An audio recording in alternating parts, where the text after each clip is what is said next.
বাংলাদেশে আমরা যে সংস্কার প্রস্তাবনাগুলো চেয়েছিলাম, যতটুকু জুলাই সনদে অর্জন করা সম্ভব হয়েছে, জুলাই সনদ বাস্তবায়ন আদেশে যতটুকু অন্তর্ভুক্ত করা হয়েছে, তা কতটুকু বাংলাদেশে গৃহীত হবে বা না হবে, সেই পয়েন্ট অফ ভিউ থেকে যে গণভোটটা অনুষ্ঠিত হবে, সেটাও কিন্তু এই নির্বাচনের একটা পার্ট। কিন্তু আমরা খেয়াল করে দেখছি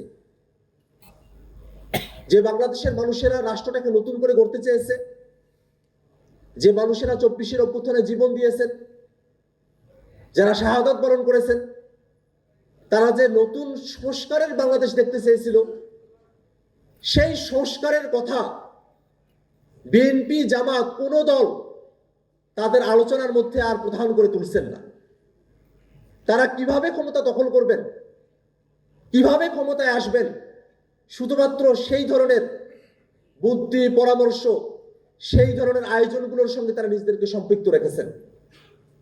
অতএব বাংলাদেশের জনগণকে খুব ভালো করে এটা বুঝতে হবে যে আপনারা যদি নতুন বাংলাদেশের যে স্বপ্ন দেখেছিলেন সেটাকে বাস্তবায়ন করতে চান, তাহলে যারা সংস্কারের পক্ষে কথা বলছে, যারা বাংলাদেশের রাজনীতিকে বিভাজনের রাজনীতির যে বাইনারি,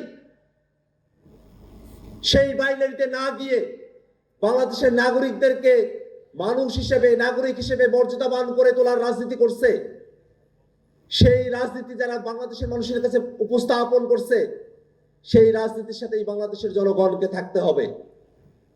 নানা ধরনের বাইনারির যে রাজনীতি, বিভাজনের যে রাজনীতি, সেই রাজনীতির বাইরে এসে কিভাবে বাংলাদেশ রাষ্ট্রটাকে ফেসিবাদী কাঠামো থেকে উতরে গিয়ে নতুন করে বাংলাদেশ রাষ্ট্রটাকে ঢেলে সাজানো যায়, গণতান্ত্রিক রূপান্তর করা যায়, সেই দিকে যারা বাংলাদেশ রাষ্ট্রটাকে নিয়ে যেতে চায়, তাদের দিকে আপনাদেরকে থাকতে হবে।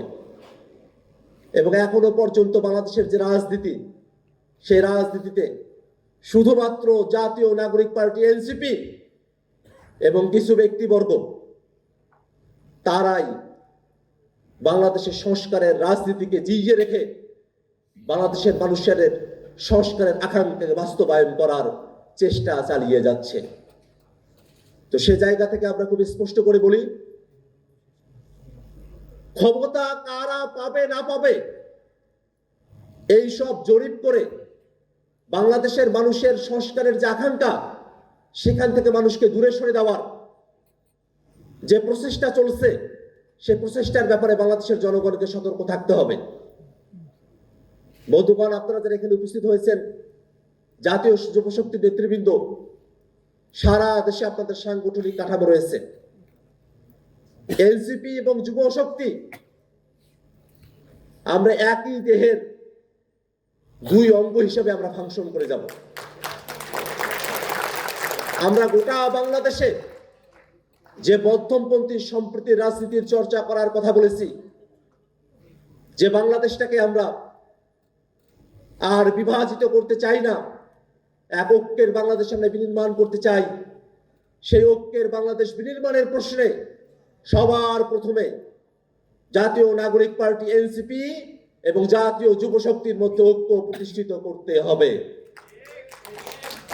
কেন্দ্র থেকে তৃণমূল পর্যন্ত প্রত্যেকটা জায়গায় বাংলাদেশের মানুষের কাছে নতুনের বার্তা নিয়ে আপনাদেরকে যেতে হবে।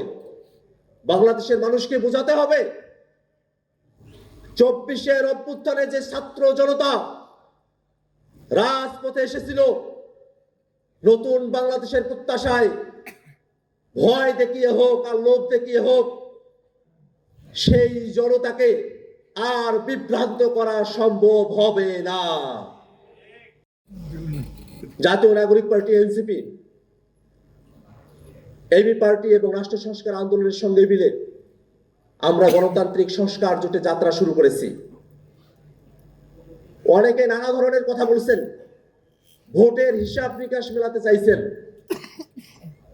কিন্তু গণতান্ত্রিক সংস্কার জোট মনে করে শুধু ভোটের হিসাব নিকাশের ভিত্তিতে বাংলাদেশের রাজনীতির গতিপথ নির্ধারণ করা সম্ভব নয়। একটা সঠিক রাজনীতি কারা বাংলাদেশকে উপহার দিতে পারলো, তার উপরেই সামনের নির্বাচনে বাংলাদেশের জনগণ তাদের সিদ্ধান্ত গ্রহণ করবে। অতএব ভোটের রাজনীতির হিসাব শুধুমাত্র এক হিসেবের ভিত্তিতে জাতীয় নাগরিক পার্টি জোটের উদ্যোগ গ্রহণ করে নাই। আপনারা যদি বাংলাদেশের বিভিন্ন প্রান্তে যান, মানুষেরা এখনো ঠিক করে নাই তারা কোন দলকে ভোট দেবে। পুরনো দলগুলোর যারা সমর্থকরা আছেন তারা তাদের দলগুলোতে ভোট দিবেন, সে ব্যাপারে তাদের এক ধরনের চিন্তা চেতনা দীর্ঘ সময় ধরে তারা লালন করে এসেছেন। কিন্তু যারা কোনো দলের সঙ্গে কানেক্টেড না, যারা নতুন বাংলাদেশকে প্রত্যাশা করেন, তারা কিন্তু এখনো পর্যন্ত ঠিক করেন নাই যে কোন দলে তারা ভোট দিবেন, কোন মার্কায় তারা ভোট দিবেন, তারা এটা ঠিক করেন নাই। তারা অপেক্ষা করছেন এই বাংলাদেশকে কারা নতুন রাজনীতি উপহার দিতে পারবে, বাংলাদেশের জনগণ তাদেরকেই ভোট দেবে। জাতীয় নাগরিক পার্টি, এনসিপি এবং গণতান্ত্রিক সংস্কার জোট আমরা বাংলাদেশের মানুষের কাছে এই নতুন রাজনীতির বার্তা নিয়ে যাব, যে বার্তার অপেক্ষায় বাংলাদেশের মানুষের অপেক্ষা করছেন।